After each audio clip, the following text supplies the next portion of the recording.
Shalom, meus queridos irmãos, a graça e a paz. Deus abençoe a todos que nos acompanham nas aulas pelo Centro de Cultura Bíblica Bereshit. Estamos aqui pelo mini seminário teológico faltam ser aqui, Tabernáculo, que é a instituição que nós pertencemos há 33 anos, sou pastor aqui. Temos o teológico, o seminário Bereshit e a faculdade Bereshit. Aqui ministramos vários cursos, o básico, 36 matérias em 6 livros, o intermediário com 18 matérias e o bacharelado com 12 matérias. Temos também mestrado, doutorado, temos o curso inédito no Brasil de Xilologia, que estuda só Cantares de Salomão. Temos o curso inédito de Gemátria, estudando a Bíblia, e tem mestrado e doutorado, sempre livres. Nossos graus de estudos, de ensino, são todos livres. Não temos nenhuma chancela do MEC, né? Eu sou professor formado pelo MEC, sou bacharel em teologia pelo MEC, bacharel em direito, e também temos várias licenciaturas. Sou professor estadual aqui em Minas Gerais de História, Geografia, Sociologia, Filosofia, Ensino Religioso, Língua Portuguesa. Estamos estudando a Palavra de Deus, nada sabemos, estamos apenas começando. A Bíblia é um poço inesgotável, né? É um veio que não se chega, imensurável. Estamos estudando o livro, matéria chamada Introdução Bíblica 3. Eu sou pastor Ilmar, professor Sater, Emerick Heller e Kaiser, diretor e fundador desse Centro de Cultura desde 1992 estamos aqui. Estamos estudando os livros dentro da Introdução Bíblica 3, os livros poéticos já se foram, agora os profetas maiores. Na aula passada estudamos Isaías e agora vamos estudar Jeremias. Enquanto Isaías começou lá pelo ano 700 e pouco, né, e profetizou durante mais de 60 anos no reinado de Uzias, Jotão, Acás e Ezequias, Jeremias é o profeta já do tempo de Josias, quase que é o final do reino de Judá. Ele pega o final. Isaías profetizou pelo meio e Jeremias, mais ou menos 70 anos depois da morte de Isaías, que segundo a lenda teria sido cerrado pelo meio pelo rei Manassés, que era filho de Ezequias, Jeremias começou a profetizar. Mais ou menos no ano 13, mais ou menos não, certeiramente, ele diz aqui no versículo 1, no ano 13º do reinado de Josias. Josias começou a reinar por 8 anos e reinou 31 anos. Então, o ano 13º é mais ou menos o ano 626, é quando ele começa o seu período de reinado. E vai reinar, e vai profetizar, no seu período de profetizar. As suas profecias começam no ano 726, mais ou menos, e vão acabar lá depois do exílio, depois de 586 a.C., quando ele acaba morrendo, segundo a lenda também, porque não tem texto bíblico para isso, lá no Egito, pela mão daqueles que tinham descido para lá por desobediência à palavra do Senhor. Jeremias é um profeta chamado Chorão, né? Tem algumas diferenças interessantes entre Isaías e Jeremias que eu quero apresentar aqui. Veja bem, enquanto Isaías o tom é vigoroso e severo, Jeremias é moderado e suave. Isaías fala da ira de Jeová contra o pecado de Israel. Jeremias é a expressão do seu pesar por causa do pecado. Isaías imergiu sua pena no fogo e Jeremias nas lágrimas. Isaías, depois de denunciar a iniquidade de Israel, prorrompe em êxtase de alegria ao ver a antecipação da independência vindoura. Jeremias teve um vislumbre do mesmo acontecimento feliz, mas esse vislumbre não foi suficiente para enxugar-lhe as lágrimas, ou dissipar a névoa do seu pesar pelo pecado de Israel. Por causa desse último fato, Jeremias é conhecido como profeta chorão, profeta das lágrimas. Então é isso. Quem era esse camarada chamado Jeremias? Ele era filho de Ilquias, que era um dos sacerdotes que estava em Anatote, na terra de Benjamim. Foi chamado para o ministério ainda jovem, está lá no capítulo 1, versículo 6, ainda sou uma criança, né, diz assim, no ano 13º do rei Josias, mais ou menos 70 anos depois da morte de Isaías. Ele profetizou durante muitos anos, depois deixou Anatote e veio para Jerusalém, e participou dos reinados de Josias, o filho de Joacás, que reinou 3 meses, depois Eliaquim, que reinou 11, depois Joaquim 3, depois Edequias 11, e depois ele é levado. Então, ele tem a opção de escolher a sua história. Nabucodonosor manda, sabendo das profecias que ele tinha falado para se entregar, mas o rei Edequias não quis se entregar. Também profetizou contra o templo e contra Passur, que era o sacerdote da época, que fazia coisas terríveis. O enviado de Nabucodonosor, chamado Nebuzaradão, que era o chefe da guarda dele, então tirou Isaías Jeremias dentre os cativos e disse: olha, você escolhe, se você quiser ir comigo para a Babilônia, você terá toda a nossa cortesia, você será muito bem-vindo. Mas se quiser ficar na terra, tá aqui, vou te dar alimento, vou te dar comida, você volta. E ele voltou então para Gedalias, filho de Aicão, né? Filho de Safã, que tinha sido nomeado por Nabucodonosor governador do restante dos cativos que ficaram, que eram só pobres quase, né? Grande parte do povo foi levado nessa leva aí, que é a leva que depois que Eliaquim morreu, então chamado também de Jeoiaquim. Então Joaquim, que é o filho de Eliaquim, assume, fica 3 meses, mas ele se entrega e vai embora mais ou menos 10 mil pessoas levadas cativos. Grande parte do povo foi nessa época aí, inclusive Ezequiel foi nessa época aí.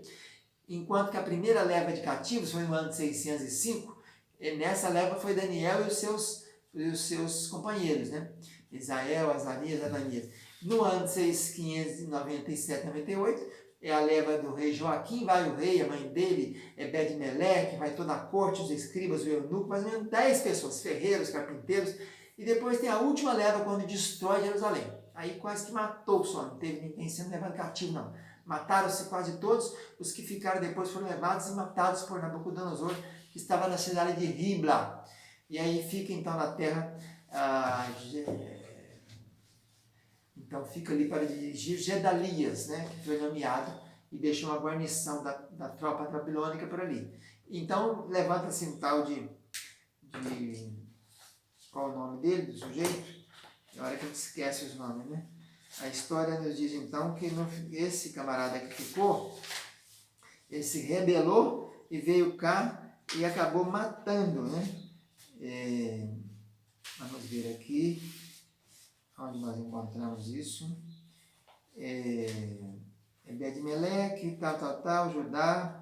Ismael, filho de Netanias, sumiu o nome na mente, né?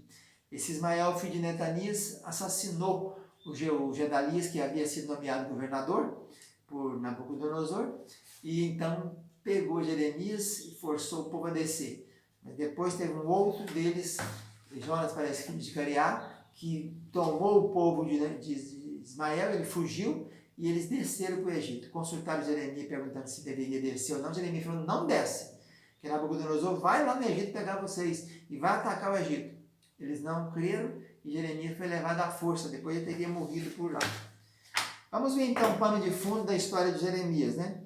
É interessante que o nome significa Jeová exalta ou Jeová solta, né?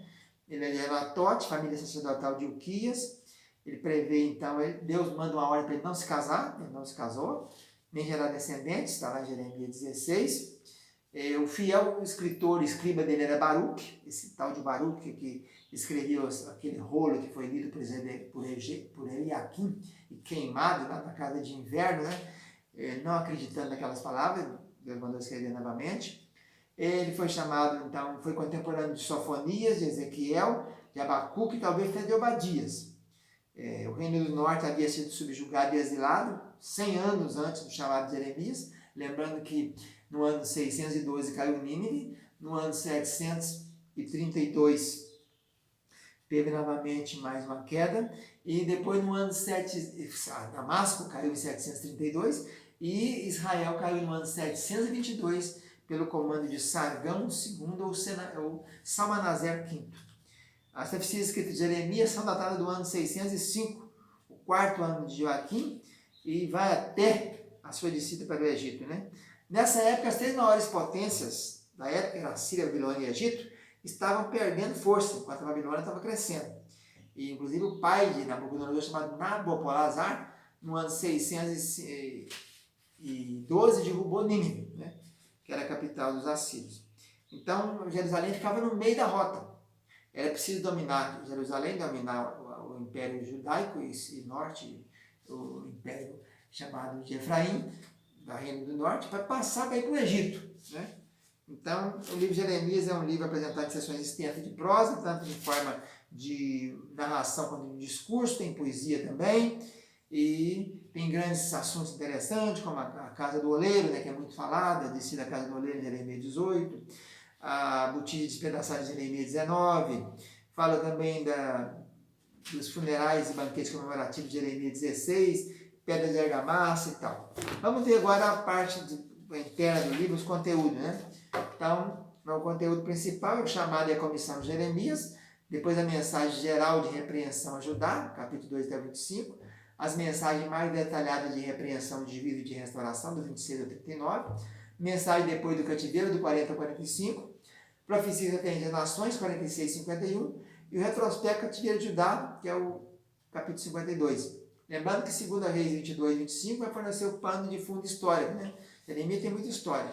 Então essa é a história do livro de Jeremias. Lembrando que o livro de Jeremias tem 52 capítulos, mas ele é muito maior, muito mais denso, tem muito mais peso, tem muito mais letras e muito mais palavras do que o livro de Isaías, que tem 66 capítulos. Então o chamado é a comissão de Jeremias, fala a origem de Jeremias, a época do seu ministério, sua chamada, sua investidura, sua comissão. Depois tem a mensagem geral de repreensão a Judá, a primeira mensagem de Jeremias a Judá no capítulo 2, a segunda mensagem no 3, discurso à porta do templo no capítulo 7 e 10, a mensagem do pacto violado no capítulo 11 e 12, a mensagem do cinto de linho no capítulo 13, depois temos profecias motivadas por uma seca na Judéia no capítulo 14 e 15, o sinal do profeta solteiro, capítulo 16 e 17, mensagem referente ao sábado também no 17, o sinal da casa de oleiro no 18 e no 19, primeira perseguição de Jeremias no 19 e no 20, mensagem ao rei Zedequias no 21 e 22, fala acerca dos ímpios reis de Israel, o sinal dos figos no capítulo 24, e a figura do copo de vinho do furor no capítulo 25, a predição que o cativeiro duraria 70 anos, que está no capítulo 25. Depois nós temos um outro bloco que é a mensagem mais detalhada de repreensão, de juízo e de restauração, do capítulo 26 a 39. Então tem repetições de Jeremias, aí a fúria dos sacerdotes contra ele, capítulo 26, a figura dos julgos e a exposição à subjugação de Judá e das nações vizinhas ao rei Nabucodonosor, quando manda colocar Canzis, né? Capítulo 27 e 28, a mensagem aos cativos da primeira deportação, capítulo 29, depois temos o capítulo 30, que é o cativeiro atual de Israel e a libertação vindoura, a restauração vindoura da terra de Jeremias, instruído pelo Senhor a comprar a porção de terra de seus parentes, capítulo 32, é quando ele é preso, pensando que estava fugindo, né? O 33 é o tema da restauração, o 34 fala do cativeiro de Zedequias, ele denúncia contra o povo de Jerusalém, o 35 a mensagem dos recabitas, 36 as profecias do rei Joaquim, e 37 aprisionamento de Jeremias, depois temos a 37 também falando, quando o detalhe de se encontrar presa, Ebed-Meleque consegue tirar daquela cisterna, 39 o cativeiro de Judá, e as mensagens finais, depois a mensagem depois do cativeiro, que é do capítulo 40 a 45, e depois referente às nações, capítulo 46 e 51, tem contra Egito, contra Filístia, contra Moabe, contra Amon, contra Edom, contra Damasco, contra Kedor e Azor, contra Elão, contra Babilônia. E depois o cativeiro de Judá no capítulo 52. Então essa é a história e as profecias do livro de Jeremias, profeta da terra de Anatote, né, dos sacerdotes de Ilquias. Profetizou no 13º ano do rei Josias, até depois da queda de Judá no ano 486, e supõe-se a lenda que teria morrido no Egito. Fica na paz, tchau, tchau.